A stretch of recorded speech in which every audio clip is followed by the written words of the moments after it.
Trump's interview with Logan Paul. I've not seen this.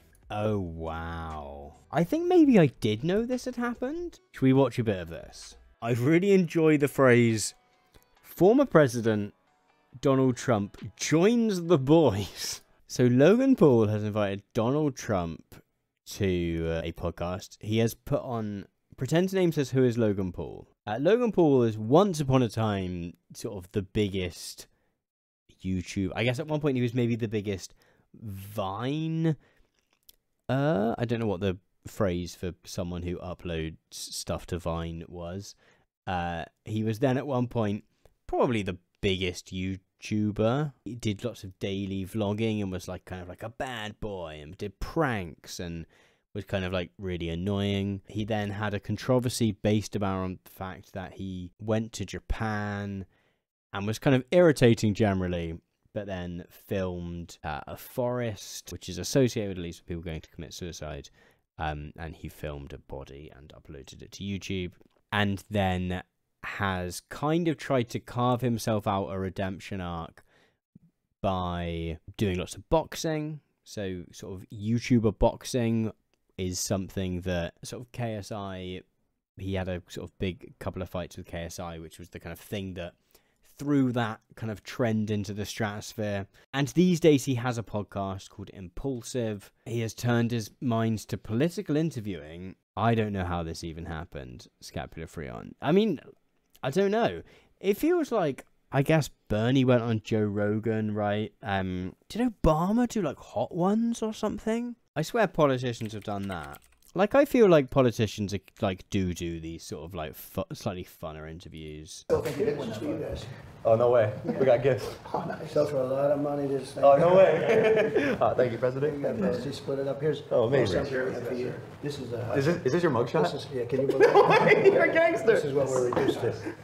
You know, No way. No way. Should we put it on now? Yeah. I feel like sort of journalism 101 is don't like hold the merch up for a shot. Oh my goodness, yeah, this painting. Is this a set though, do we think? Like, this looks like they've set it up to be fun. Even like that they've chosen this painting, I reckon. And because of that, the fundraising numbers and the polls, but the fundraising, that's... I feel like every time, like, as soon as he starts talking about something actually kind of political, Logan Paul has just instantly glazed over. He's just like, okay, we have a little bit more info on this room and this painting. Apparently this is Mar-a-Lago, 128 room estate. That's too many rooms. So this is I hate this. All like the visionary. Do you think this is tongue-in-cheek? I feel like he probably has slightly more, like, this is not my like pivot to being a Trump guy, but like I think he probably has slightly more of a sense of humor than we give him credit for, but like probably also loves it. Do you know what I mean? Like, he probably is like ha ha ha ha ha, but also absolutely adores it. Wow, the visionary. Like the heavens opening. So this is the complete other end of the spectrum of that kind of like new build chic of just white walls, white everything, grey carpets. At the other end is this. Function rooms. My house doesn't have a function room. With energy, with inflation. He's been a disaster. I keep forgetting that he is being interviewed by Logan Paul, who is just maybe he's going to surprise us, but just feels like the man least equipped to talk about any of these issues, other than the 2 sheets of A4 paper they've got with some statistics written on them. As a president, he's the worst president we've ever had. The good news is he makes Jimmy Carter look brilliant by comparison. So Jimmy Carter's the only one that's happy with this. Well, look, I think that's why a lot of people. I don't think either of them have a Jimmy Carter take. You know, I don't. Being the president seems like a very hard job. You were at 3 meetings just before this, sure. But I guess I'm asking, like, the desire to run and attempt to improve your. The sentence "being president seems like a hard job" is quite Yeah, sorry. Logan Paul and KSI own Prime, and that's why this entire set is just covered with Prime cans. Do you reckon they don't know who Jimmy Carter is? They're just like, this guy's just saying names. Well, but I think they'll be fair. I think they're going to try and be Just Logan Paul's face. Anytime it gets into any detail whatsoever, he's just like... For the rest of history, you know, that night goes down forever. That is Klitschko brothers never did it. It does feel like Logan Paul just wants to talk about like Logan Paul. Like, this is the most animated he's been in this conversation. Like, as soon as it gets onto anything politics related, he just looks like it's gone. No, they never did it, and they were both good, and they never did it. You ever been in a fist fight, Mr. President? Probably not. I've been like little. That's a nut. That's interesting actually, because I would have assumed he would have made that up, but I feel like he's maybe recognized he can't pull off that. I mean, I'd like to say, yeah, I fought my way through school. Right. You know, I fought my way out of the Wharton School of Finance. You know, we didn't have a lot of fighters. Yeah. We have fighters, but not that kind of fighters. I'm genuinely baffled that he didn't just bullshit then. Like, that felt really out of character for him just to go, no, I did not. It definitely... Like, the kind of like on-brand thing for him to have done would have been to go, oh yeah, I fought all the time. I'm the hardest man ever. I beat all the people. If they come at me, I kill them. You think he thinks he's a gentleman? Maybe. What's the question? We always see you at the UFC fights. Yeah. So you're obviously a fight fan. I like it. I really enjoyed it. I think maybe this is where the connections come from. Although I think this is probably a good get for Trump, because I think Trump has been doing better than expected with young men, I think I'm right in saying. And this is sort of a way to capitalize further on that, to sort of solidify that. Trump seeks to court young male voters in new TikTok gambit. There we go. Did a first TikTok from a UFC event. So like he wants the audience that is tuning in to Logan Paul. I can't wait for them to get onto inflation.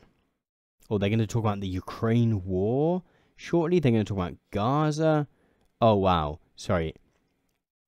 This preview of the section called Gaza conflict is not looking fantastic as Logan Paul holds up a bottle of Prime. Definitely feels like they're all much better off when they're talking about fighting, right? they both stopped fighting. They're looking over what happened. I think I read something a little while ago about one of the biggest predicators of whether or not someone voted Trump or not is whether they watched UFC or something. Like, among a certain demographic, at least. You know, not that one leads to the other, but that if you happened to be someone who was really invested in UFC, you were also likely to vote for Donald Trump. But bad things were happening to the arena. Is he going to interview Biden, do we think? I feel like Biden wouldn't do it. I don't know why. I don't know why in my head I'm like, yeah, this sort of... Like, this clearly makes sense for the strategy that Trump is going for. I'm sure we've talked about this on stream before, but this thing called, like, the incumbency bias, whereby people are more likely, but like only by a fraction, like a very small amount, but an amount that is big enough to be notable and sort of worth chasing, that if someone is already in a job, like 2% of people or something are more likely to vote for them because they're already in that job. And that might be a little bit different for this election, given that Trump has also done that job before. But one of the other benefits you get, so it's not just that you've already done the job, but also that, like, whilst you're in that job, you get to have your photos still taken in front of the White House and stuff, and you're like, get to talk to people from the White House and all this stuff. You know, in much the same way in the UK, when Rishi Sunak announced the next general election, he got to do so in front of 10 Downing Street, and so he's saying we're going to have an election, and he sort of looks like the Prime Minister in that video, right? Because he's in front of the Prime Minister's house. And Biden is, you know, to some extent benefiting from that stuff still.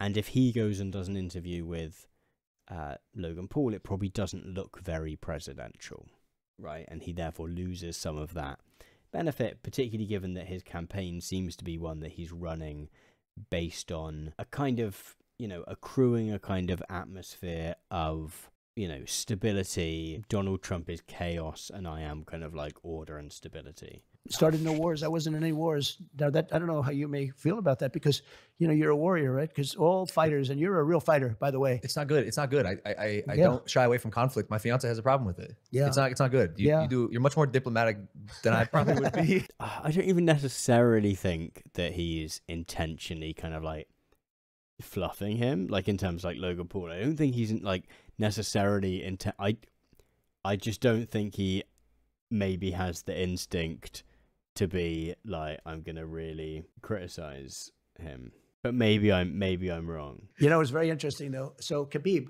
came up to me after the fight the other night, and you guys would probably say he's the best ever, maybe, and probably. Okay, do you reckon part of Trump's plan is to be like, yeah, I'm I'm really into UFC 2, to kind of like ingratiate himself with the audience? Initially, I wondered whether this was just him going off on one, but I do wonder whether somewhere in his pocket he has a post-it note that just says like, talk about fighting, be a cool guy who likes to talk about fighting. The equivalent in the UK would be going on a similar-ish podcast and then just like listing off League One football players or something, or like League Two football players, to kind of like show you're one of the guys. Tim says, I think there are some very strange social norms going on. They aren't journalists. They're treating him like any other social media influencer rather than a candidate for the most powerful office in the world.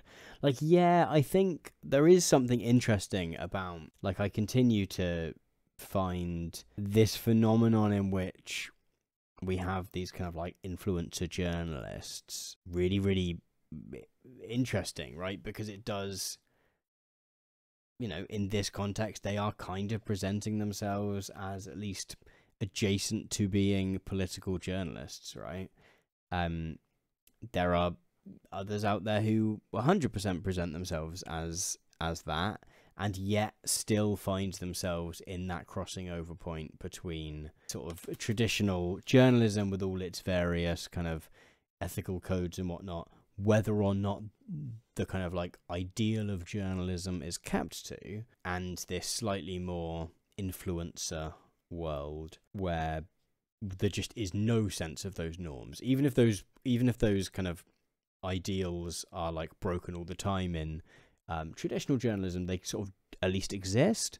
And I find even for YouTube channels and other kind of outlets on certain platforms like this, where these kind of channels are presenting themselves as journalistic outlets, there can still be, those same ideals and kind of ethical codes don't necessarily exist. We have to stop the wars. We have to stop the killing. And I think I'd have that war stopped if I was president-elect.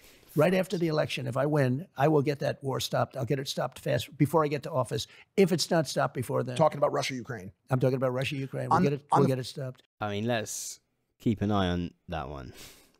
Does Donald Trump manage to stop the war in Ukraine before he's even in office? And is it, I was about to say scapula free on, does he stop the war in Ukraine by just saying, yes, you should have Ukraine? This episode is sponsored by myself. I sponsored it myself. Prime X, guys. We just dropped Prime X. This is our biggest launch ever. So just to clarify again, this is still within the section that on YouTube is tagged Gaza conflict. Like, trying to segue into a sponsor is always really, really difficult. Maybe don't put it just after the Gaza bit. I don't know. They even recorded this in the place. Look. I was proud of the job we did. We had it fixed. It was really in good shape. And drugs were at the lowest point in years. And, not only people, drugs, human trafficking, which is such a horrible thing. You think of it as like an ancient kind of a crime, and it's bigger now than ever before because of the internet. The internet has made a lot of these things much bigger than they have ever been. When you think of human trafficking, mostly in women, by the way, people don't know that, mostly in women. I think everyone knows that. I'm sorry, Mr. Trump, but I'm fairly sure that's standard knowledge. Trunks of cars, they have compartments. It's so horrible. I said, do you have a drug problem? He said, no, they give the death penalty in China. If you sell drugs, I said, I'd like you to give the death penalty to people that are making fentanyl and sending it over to our country. And he was going to do that. If you know who's doing who's making the fentanyl or the drugs, you can just arrest them and like have a different way of punishing or whatever. The choice is not between them getting the death penalty and then being free. We'd like to extend the invite to Joe Biden if he'd like to come on this podcast. Yeah, I think you should. eventually. You know what I don't think Joe Biden personally is watching this. chance you have of getting him on? I'd say less than 1%. Okay, if you did that, I'd actually watch that one. Okay, see how long it lasted. So there are two questions. So savage. That's I have definitely had people say that to me before. People have like a certain assumption of what a YouTube video is about, and so sometimes I'll be chatting to someone and they'll be like, "Oh, what do you like make videos about?" And I'll sort of say vaguely, and they'll be like, "You know, what's something you've made recently?" And I'll go, "Oh, we made this thing," and they're like, "Oh yeah, no, I think I'd probably actually watch that one." And you're like, "Thanks, that is such a backhanded." Questions I have to ask. Go You. ahead. The first one's kind of fun. Aliens. I want to talk to you about aliens.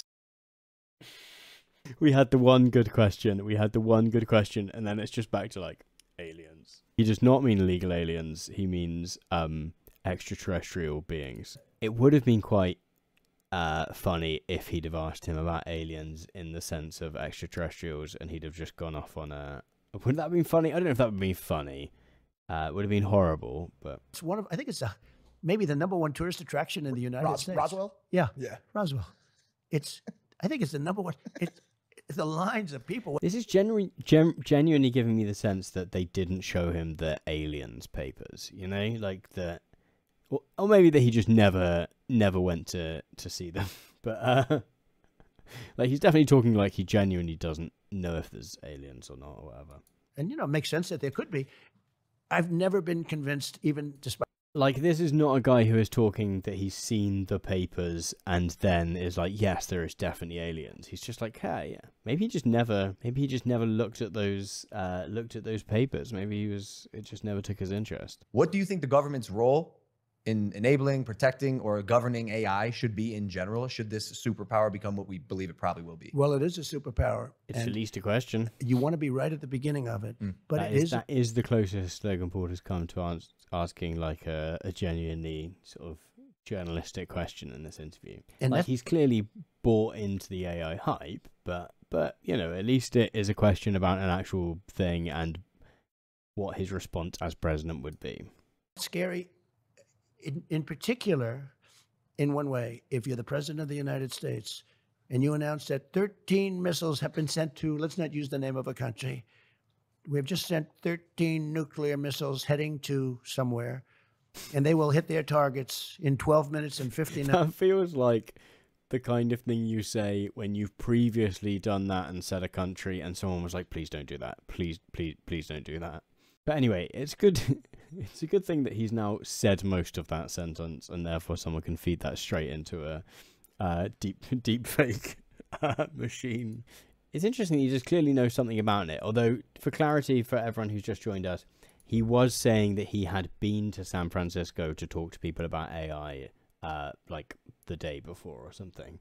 So it's clearly fresh in his mind. You just say, I'm writing a speech about these two young, beautiful men that are great fighters and sort of great at a lot of things, and tell me about them and say some nice things, and period. And then it comes out. These two beautiful young men. Logan in particular is a great champion. yeah. Jake is also good. See, I'm doing that only because you happen to. appreciate Now, that. but no, it comes out with the most beautiful writing. It's fascinating how much he keeps talking about Jake Paul. Do you think he thinks the other guy is Jake Paul? I think it's not entirely impossible that he thinks that that he's speaking to Logan Paul and Jake Paul. No, because I think he's definitely said his name as though he wasn't in the room. We love you. Hit that subscribe button. We'll see you next time. Take it easy. Peace. Nice. Bizarre. What times we live in? What times we live in when the president of the United States is being a former and potential future, at least, president of the United States is being interviewed by Logan Paul. I don't think I necessarily thought we'd get here, but maybe I was too optimistic.